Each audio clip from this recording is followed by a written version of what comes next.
Naka-digital panel na rin po ito, ha. Ayan, sir, meron pa tayong last two.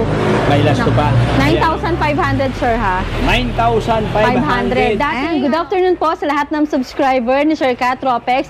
Ako nga po pala si Ann, ang owner ng Scotts Bike House Bodega po. Nagbabalik po siya sa atin dito para i-update po ang mga two wheels natin, electric scooter. Ayan, marami po kaming restock ngayong January 2024. Ayan, kung gusto niyo po mag-walk-in, open po tayo daily ng 9 a.m. to 8 p.m. po.